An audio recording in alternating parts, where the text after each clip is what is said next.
अस्सलाम वालेकुम। कैसे हैं आप सब लोग? क्या आपने कभी कोई ऐसे लिखा है? ज़रूर लिखा होगा। अगर आप स्टूडेंट हैं तो आपने अपनी डेली एकेडमिक एक्टिविटीज़ के अंदर, लाइफ के अंदर कई बार ऐसेस को लिखा होगा। और अगर आप ग्रेजुएट भी कर चुके हैं तो आपने कभी ना कभी जॉब्स के लिए ज़रूर अप्लाई किया होगा, जैसे कि CSS, FPSC, PPSC और दीगर एग्ज़ाम। और इन मुख्तलिफ़ एग्ज़ाम्स के अंदर कभी न कभी आपसे ऐसे लिखने के बारे में कहा गया होगा। और अगर आपने उन ऐसेस को लिखा है तो क्या आपने ऐसे को सही अंदाज में लिखा है? तो आज का हमारा टॉपिक है ऐसे, उसका स्ट्रक्चर एंड ऑर्गेनाइजेशन। आज के इस सेशन के अंदर हम जानेंगे कि एक ऐसे होता क्या है और ऐसे का स्ट्रक्चर क्या चीज़ है और व्हाट इज़ एन ऐसे ऑर्गेनाइजेशन, और हम किस तरह एक ऐसे को उसके स्ट्रक्चर के अंदर ऑर्गेनाइज कर सकते हैं। हाउ टू स्ट्रक्चर एन ऐसे।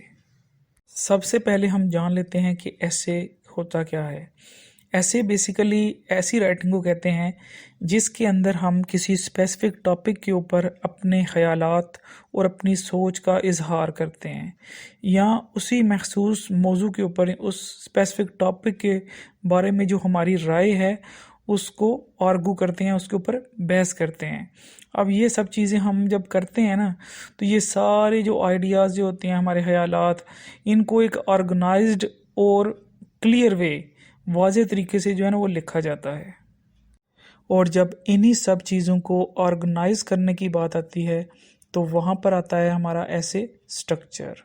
और ऐसे स्ट्रक्चर बेसिकली हमारा एक फ्रेमवर्क और स्केलेटन होता है, जिसको हम ढांचा भी कह सकते हैं, जिसके अंदर जो हमारी राइटिंग होती है, जो हमारा किसी स्पेसिफिक टॉपिक के ऊपर हमारी सोच ख्यालात होते हैं, उसको हम इस स्केलेटन, इस ढांचे या इस स्ट्रक्चर के अंदर जो है ना वो ऑर्गेनाइज करते हैं।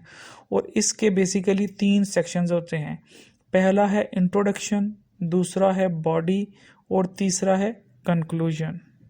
और जब हम ऑर्गेनाइजेशन की बात करते हैं तो ये जानना भी ज़रूरी है कि ऐसे ऑर्गेनाइजेशन होता क्या है। ऐसे ऑर्गेनाइजेशन 2 चीज़ों से मिलके बनता है, ऐसे स्ट्रक्चर और उस स्ट्रक्चर के अंदर फ्लो ऑफ आइडियाज़। मतलब उस स्ट्रक्चर के अंदर, उस स्केलेटन जो ढांचा है, हमारा फ्रेमवर्क है, हम उस मखसूस टॉपिक के बारे में, जो हमारा स्पेसिफिक टॉपिक है जिसके ऊपर हम ऐसे लिख रहे हैं, हम अपने आइडियाज़, ख्यालात को किस तरह, किस मुनज़्ज़म तरीके से जो है ना वो अरेंज करेंगे, जिससे होगा क्या, जब रीडर हमारा उसको रीड करे तो जो इनिशियल आर्गूमेंट से लेके कंक्लूजन तक है, वो हर बात को दूसरी बात से रिलेट कर सके। इस चीज़ को बोलते हैं ऐसे ऑर्गेनाइजेशन। इससे होता क्या है, जो ऐसे पढ़ने वाला है उसके लिए ऐसे को समझना और उसके अंदर जो बात की गई है, जो फैक्ट्स बयान किए गए हैं, उनको टॉपिक से रिलेट करना जो है ना वो आसान हो जाता है। और हमारा फ्लो ऑफ आइडियाज़ जो है वो ऐसे स्ट्रक्चर के इन 3 पार्ट्स के अंदर डिवाइड होगा। जो ऐसे स्ट्रक्चर है उसके 3 पार्ट्स होते हैं। पहला है इंट्रोडक्शन, दूसरा है बॉडी पैराग्राफ्स और तीसरा है कंक्लूजन। और पहले पार्ट में अगर देखा जाए इंट्रोडक्शन में, तो इसके अंदर हम क्या करते हैं, अपने टॉपिक को इंट्रोड्यूस करते हैं। उसके बाद जो टॉपिक है उसके बारे में जो हमारे ख्यालात होते हैं वो हम लिखते हैं बॉडी पैराग्राफ्स के अंदर। और जो कंक्लूडिंग रिमार्क्स होते हैं उस पे टॉपिक के रिलेटेड, तो वो हम कंक्लूजन के अंदर लिख देते हैं कि हमारी इस टॉपिक के बारे में ये राय क्यों है और हमने इस टॉपिक के बारे में क्यों लिखा है। और अगर बात की जाए फ्लो ऑफ आइडियाज़ की, तो ये बेसिकली जो हमारी किसी टॉपिक के बारे में जो राय होती है ना, तो उसका जो सीक्वेंस होता है बात का, कि हमने बात कहाँ से स्टार्ट की है और कहाँ पे ख़त्म कर रहे हैं, उसका जो फ़्लो होता है, जो तरतीब होती है, वो बेसिकली हमारा फ़्लो ऑफ आइडियाज़ होता है। ठीक है, मिसाल के तौर पर अगर मैं एक मज़मून लिख रहा हूँ कि मैं गर्मियाँ मुझे बड़ी पसंद हैं, तो मैं आगाज़ कैसे करूँगा, वार्म वेदर से स्टार्ट करूँगा कि छुट्टियाँ होती हैं, बच्चे एंजॉय करते हैं, फैमिलीज़ ट्रिप पे जाती हैं। इस तरह एक ख़ास तरतीब से बात का आगाज़ किया जाता है और कंक्लूड किया जाता है। और जब भी हम एक बात से दूसरी बात या एक फैक्ट से दूसरे फैक्ट की तरफ जाते हैं तो आपस में रिलेट करने के लिए हमेशा फर्स्ट, नेक्स्ट, बिकॉज इस तरह के वर्ड यूज़ किए जाते हैं। और हमेशा एक पैराग्राफ के अंदर एक आइडिया को ही डिस्कस किया जाए।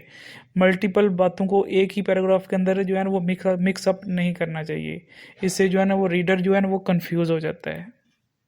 और अब हम देखते हैं कि हम अपने ऐसे को किस तरह ऑर्गेनाइज और स्ट्रक्चर कर सकते हैं। और इसमें जो पहली चीज़ है वो है इंट्रोडक्शन पैराग्राफ लिखना। एक क्लियर इंट्रोडक्शन पैराग्राफ। एक क्लियर इंट्रोडक्शन पैराग्राफ के अंदर की जो फर्स्ट सेंटेंस होता है वो बेसिकली यूज़र की अटेंशन ग्रैब करने के लिए होता है। तो आपने जो अपना फर्स्ट सेंटेंस लिखना है ना वो अपने टॉपिक और अपनी ऑडियंस को मद्देनज़र रखते हुए लिखना है। उसके बाद अपने मौजू के बारे में आप बयान करेंगे, थीसिस स्टेटमेंट लिखेंगे जो आपके मेन आर्गूमेंट है। और जो बाकी लाइन्स हैं इंट्रोडक्शन पैराग्राफ्स के अंदर उसके अंदर आप अपने बयान करेंगे कि आप आगे क्या बात करने जा रहे हैं। दूसरी ज़रूरी चीज़ है वो है बॉडी। और बॉडी पैराग्राफ्स के अंदर आप अपने टॉपिक को अच्छे वे में एक्सप्लेन करेंगे।